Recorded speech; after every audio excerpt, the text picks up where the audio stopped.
नमस्कार, मैं हूं मदन राज और आप देख रहे हैं राज तक न्यूज़। मैं इस समय मऊ सदर में हूं और हम बात करेंगे। देखिए, एक पीछे बैनर है संयुक्त चौहान मोर्चा। बता दें कि बहुजन समाज पार्टी से घोसी लोकसभा 70 से बाल कृष्ण चौहान पूर्व सांसद जी यहाँ दोबारा चुनाव लड़ने जा रहे हैं बहुजन से, क्योंकि 99 में लड़े थे तो जीते थे। अब 24 है, बीच में कहाँ थे सबको पता है। तो कुछ लोग हैं चौहान समाज से, बात करेंगे क्योंकि यहाँ कुछ लोग निर्दल भी लड़ रहे हैं। तो निर्दल की तरफ लोग जाएंगे कि संबल की तरफ, तो इनसे बात करते हैं। सबसे पहले अपना परिचय बता दीजिए। मैं कृष्ण चौहान और भोला चौहान, वर्तमान में मैं जनवादी पार्टी जिलाध्यक्ष हूँ। और हम लोग का पूरा पार्टी का समर्थन अपने बसपा प्रत्याशी के तरफ बेशक बिना शर्त समर्थन है और हमारे सारे कार्यकर्ता लग करके यहाँ पे चुनाव जिताने का काम करेंगे। और 99 के बाद पुनः श्री बालकृष्ण चौहान जी यहाँ से घोसी पार्लियामेंट में काफ़ी अंतर से चुनाव जीत करके जाएंगे। तो चौहान जी, कुछ निर्दल लोग हैं तो उधर नहीं नुकसान करेंगे चौहान समाज का?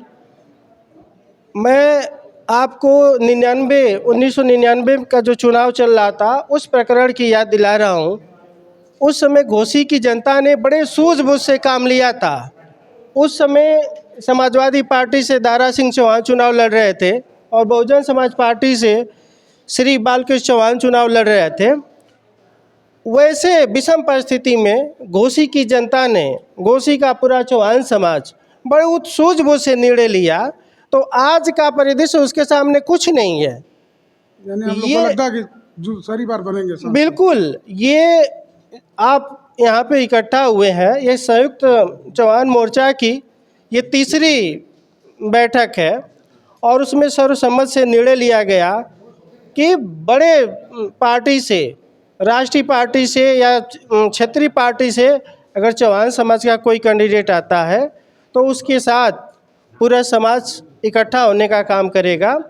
और वर्तमान में मैं ये भी बताना चाह रहा हूँ कि जनवादी पार्टी का जो पिछले चुनाव में समाजवादी पार्टी के साथ गठबंधन था उसका अलायंस टूट गया और बहुजन समाज पार्टी के साथ अलायंस उसका बन रहा है। चलिए ठीक है, तो आप सहमत हैं इनसे?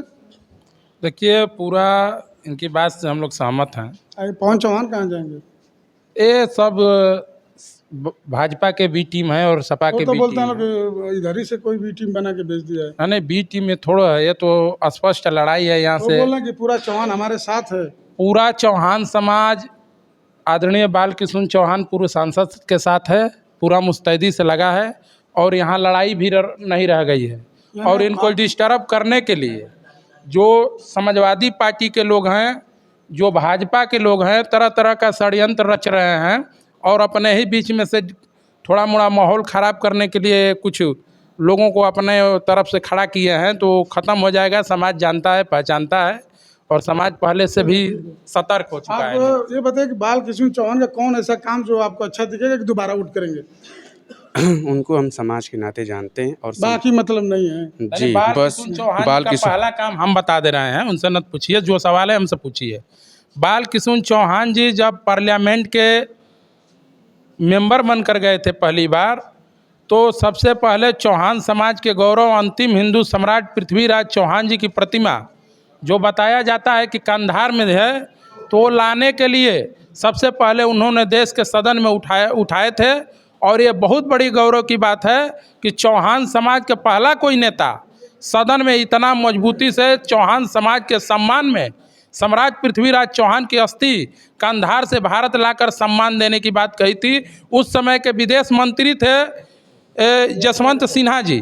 उन्होंने कहा कि उन्होंने कहा था कि वहाँ आतंकियों की असंगठित सरकार है, जब वहाँ लोकतांत्रिक सरकार होगी तो अस्थि लाकर सम्राट पृथ्वीराज चौहान का सम्मान दिया जाएगा।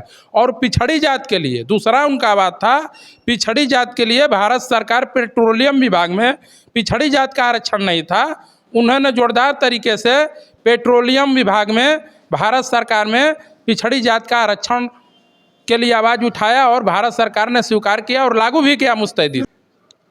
आप बालकृष्ण चौहान जी का काम पूछ रहे हैं कि उन्होंने सांसद रहते हुए क्या किया। वो घोसी पार्लियामेंट में सिर्फ एक DCS के डिग्री कॉलेज था, वहाँ पे साइंस की पढ़ाई नहीं होती थी, बीएड की पढ़ाई नहीं होती थी। और वो सांसद बनने के बाद सब आज हम जिस प्रांगण में खड़े हैं, पृथ्वीराज डिग्री कॉलेज, उन्होंने बीएड यहाँ पे लाया, यहाँ पे एमएससी लाया, बीएससी लाया और साइंस की फैकल्टी स्थापित हुई। जो हमें सिवली तक जाना पड़ता था, आजमगढ़ जाना पड़ता था, बलिया जाना पड़ता था, जौनपुर जाना पड़ता था, वो सारे बच्चों के लिए यहाँ पे व्यवस्था की। और ये घोसी के मदन मोहन मालवीय हैं जिन्होंने इतने बड़े इंस्टीट्यूट की स्थापना किया।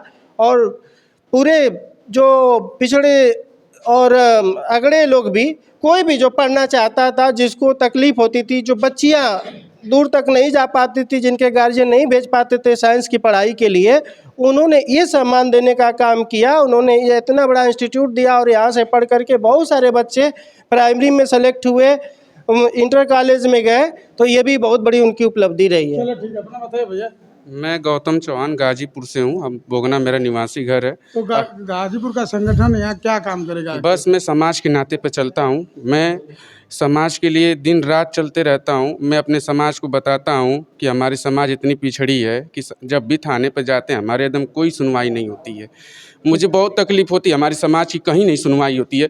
बीजेपी में सिर्फ हमारे मंत्री दारा जी है कि उनको लॉलीपॉप देकर, और ऐसा हाल हो गया है कि हम चाह रहे हैं कि मुख्यमंत्री बन जाए दारा सिंह। दारा जी के मुख्यमंत्री की बात कर रहे हैं।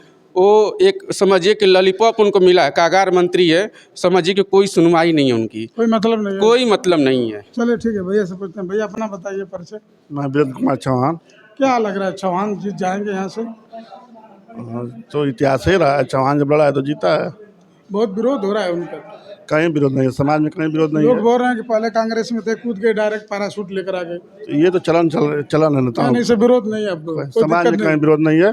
जो वोट है बहुजन समाज पार्टी का, और जो उनके चौहान समाज का वोट है, वो अपने साथ अदर बैकवर्ड और अदर दलित को जोड़ते हुए जो है पूरी मुस्तैदी से जो है बालकृष्ण चौहान के साथ है।